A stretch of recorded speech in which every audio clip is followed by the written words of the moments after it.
Hey guys, how's it going? Doing a little follow-up on a single cab and where it is and where it's going. It's before I got an inspection sticker, I probably put about 300 miles on it, and since then I got about another 400 and change on it. So a little over 800 miles have been on it since I put it on the road, and everything seems to be doing good. But I'm trying to knock out some of the punch list on it, if you will, and just trying to like help cure some of the rattles and squeaks and things that are just annoying. So one of them already was. I ended up putting some rubber fuel line, clear fuel line, over the pins for the gates to get rid of some of that rattle, and that definitely helped. That took about 90% of the noise away from it. Some of the other ones, just the doors need to be adjusted a little bit and things like that. So I got a punch list of what I want to take care of today. Let's see how far we get. One is just to put the pan back under the front. That's the pan that goes up under the front controls. I want to clean that up and oil it, stick that on.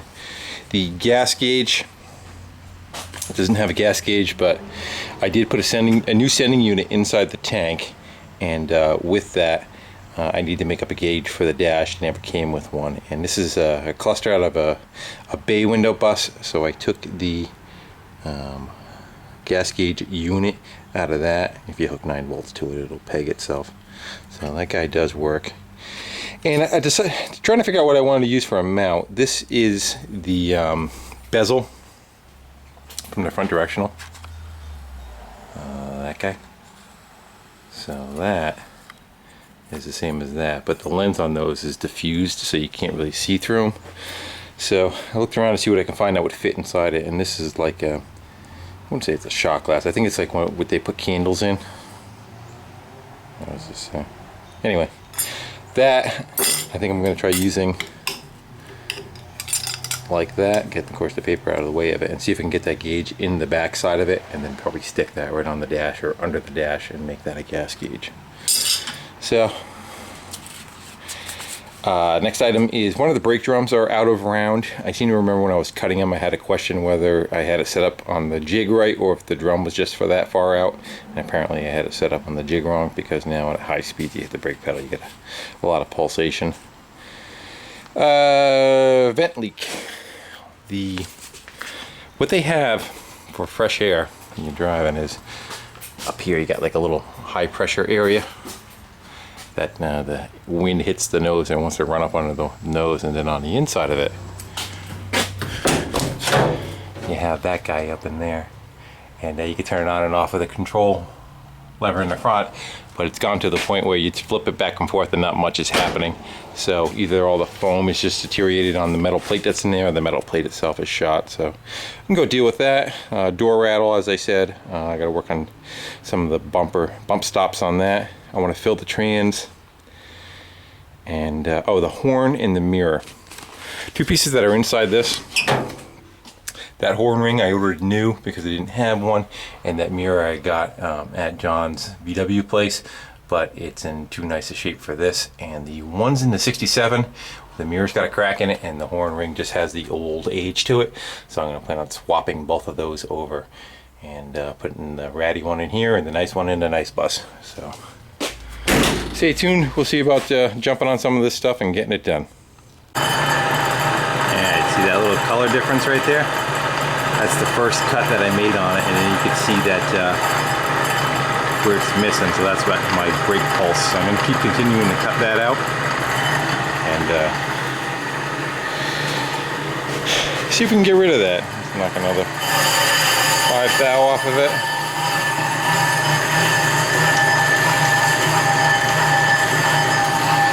Right about there.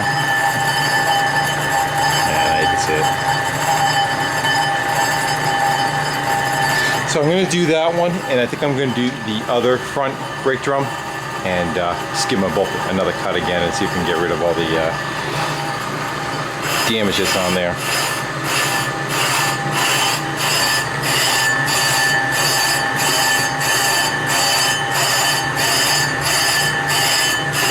Okay, you're waiting to hear so you get a constant cut, not that skip start kind of thing.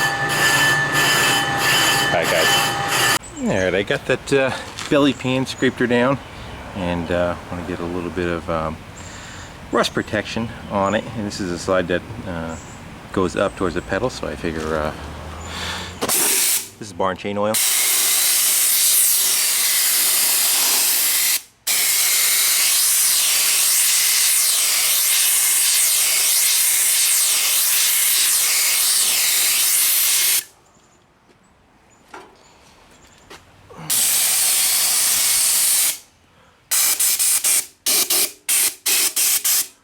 Alright, so what I'll do is I'll go screw that pan up under there, and then I'll shoot it from the bottom side so I don't have to handle it all gooey. Okay, this is where that pan goes, all up under here, and all this has been shot with oil. But the holes that the pan screws on, I kind of want to run and clean them up a little bit, so I have a drill with the tap in it.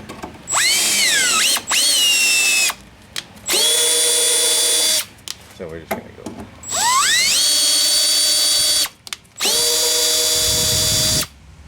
And that one's got a screw in it already. And we got one here.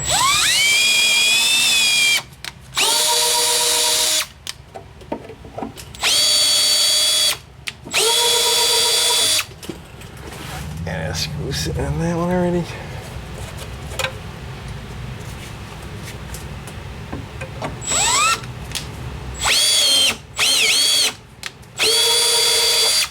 Alright, I don't think these are part of it. I think it's just the front and the back. And we got one right there too.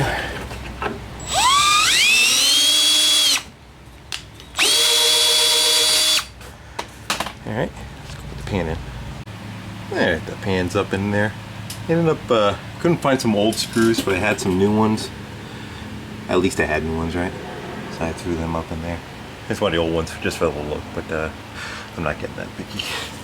So it's a little dry, so we'll figure we'll fix that.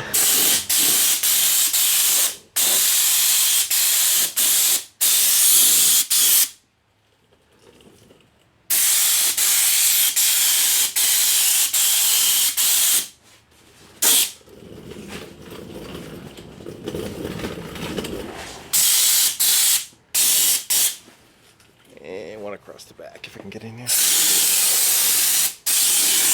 And that should do it. Kind of matches the rest of it. Look at the rest of it. You can see it's still wet. That's what I want. A little dust sticking to it probably wouldn't hurt neither, but. Alright, let's move on to something else. Alright, I don't know if you can see it. You probably can't. There's a lever right there. And on the end of that lever is a cable going up to it. I think you can see the cable. Zoom in. There you go. Hey, see that cable? That cable needs a couple of turns on it to adjust the clutch. So you got to reach in from the back side. Get your hand up in there. See me? And spin that guy. Wow, just as your clutch, you want about a ½ inch of free play. Alright, let's move on to the next thing. Alright, I know this transmission, I owe it some fluid because it lost a little when I did the gearbox, the outer gear reduction rather. So, you got a big Allen wrench, 17mm Allen wrench. That's all these plugs in. And basically you want to be able to stick your finger in there and touch it, or you know, have it dribble out just a hair when you pull the cap out. You know you're good. That's what the cap looks like.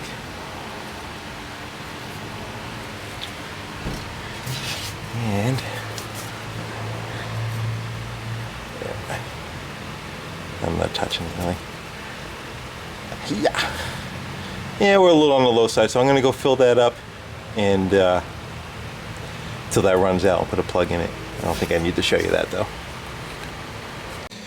Alright, so I gotta go feed the belly of the beast, and to be able to do that, it's an uphill battle because you can't get the bottle above the transmission to pour it in. So you just take a hose and stuff it on the end of the boring spout there, and then if you squeeze the bottle and you get your flow, you just can kind of keep filling that hole up until it starts pissing out the top of the hole, then you know you're good. I don't suspect it's going to take more than half a quart though. So, and if you do, you can get about a half a quart out of it before you just can't squeeze that sucker anymore, and then you just fill it back up again and do the same thing over and over again. And that would be full. So I've been looking underneath this thing for a bang. You go over bumps real hard, you get a loud bang, but I was never able to really trace it down until now. You see the shock is working its way off the bushing, and it's kind of, it's banging on the side of the collar there. So I'm going to take this bolt out, spin the shock around, and see if I can make it favor the other direction. Might have to replace that altogether. Alright, that was like that. And you could definitely see that was hitting. It was whacking the paint off the top of the cylinder. So I'm going to take a big old pair of pliers and see if I can center that in the middle. Yeah, see if we can get that a squeeze.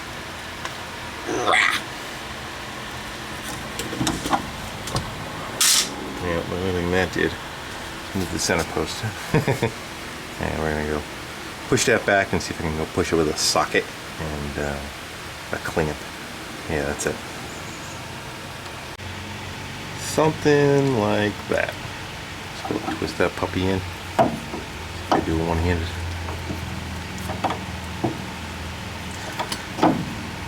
It's going. I gotta reposition now. And done for now. It doesn't look like it's going to touch anything, but I have a feeling it's going to walk off this side, but we'll see what it does. That's what it's supposed to look like. Alright, on to the next thing. Alright, let's fix some air. Here's what I got going on. There's on the outside, air comes in on the bottom of the hood, top of the windshield. There's like a high pressure area there. It rams it up into here and it comes out here, and you turn it on and off through this lever. That lever moves, but it seems like it never shuts the airflow off, so we're gonna go pop that cover off and see what we got. Alright, got the screws out of that, and that's the first time this nut's been cracked in like 56 years. Let's see what we get. Get anything. We're gonna get the fact that it's glued into place.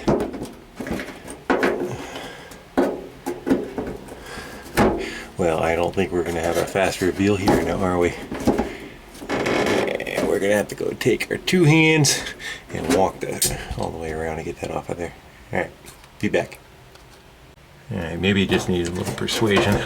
Seemed like I started to go when I yanked on a little more. Here we go.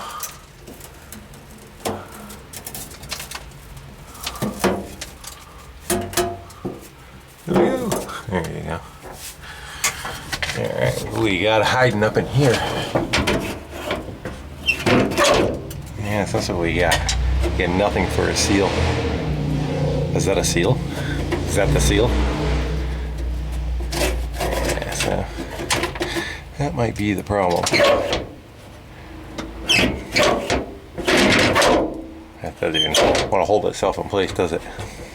So let's go take that apart, and what if I could like rivet some just a piece of a bicycle tube or something along that line. Let's see what we can find. Alright, I pulled that rod out of there. Actually loosened up those two bolts first, and pulled that rod out of there and took our flipper flapper out of there, and it looks like it was exactly, that's what it is. It has these rivets, rivet holes anyway, that looks like it used to have rubber attached to it. So I think a good idea would just be to re-drill them out, and we'll try to get some kind of material to go around that and fill them back in. First, I think I need to clean up and make a little bit of bench space. I'm not stepping on myself. Yeah, drilled the rivets out of that. Popped it apart. This is what's on the inside of it. Looks like it was just a big gasket, and of course all the edges wore off. So let's see if we can use that probably as a template for the inner part of it, and I'll let it hang over, I think, and then I'll cut it after it's all assembled. Alright, decisions. Do I want to go with a tire tube type rubber, or I have this, this looks like a kick rail for commercial tow board. And the stuff goes in there. There's about something in between. We'll find out. And after a little whittling, we got a little tire patch put in there. And, re-riveted it back together again, and then smacked it with a hammer on the backside just to kind of knock them flush. I freed up, just got a little detent on there that kind of holds it in place. Freed that up, that was frozen, and whittled it down to an approximate size. Now I just have to get a little bit closer and put it back in. Yeah, we got it all back together. Just want to shoot a little fluid film on the where the detent rubs. Let's go put the light on you guys. There you go. And there we go. It looks like we got a pretty good tight seal all the way around. One of us, the bottom is just leaning this way. Here's open. There's closed. That should work. You can see the little detent. That's got a location. Another location. I always thought from the other side, I saw the bump from the other side. I thought the lever was supposed to go over there, but apparently not. It just goes between these two. Alright, let me go put that cover back on. Good for another 50 years. So that pretty much wrapped it up for the day. The only thing I didn't get to was the gas gauge and swapping over the horn and the mirror. But there's always another day, and to rectify the gas gauge for now, we're going to go put a gallon of fuel under the treasure chest, just in case. Alright, let's go for a ride. And I got up finally on a road I don't have to shift too much. We're just kind of cruising around doing about 35. We're following the Merrimack River. Everything seems to work good. My vent works correctly. Shut the air off now. I'm a little happy camper.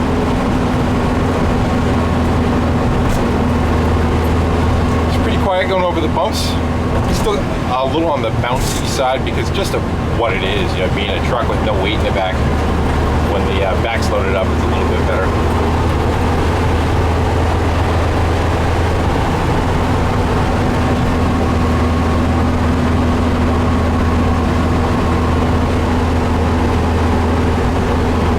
Right, we're gonna go check out a flea market. And we're gonna go do some bargain hunting. This is Todd's Farm. It's kind of like an antique flea market, as you can see.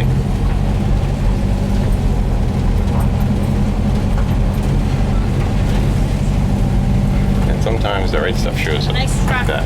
Thank you. Nice ride. Thank you. Alright guys, well I'm gonna shut you down and I'm gonna go do some shopping. Again, thanks for watching, commenting, subscribing. Take care.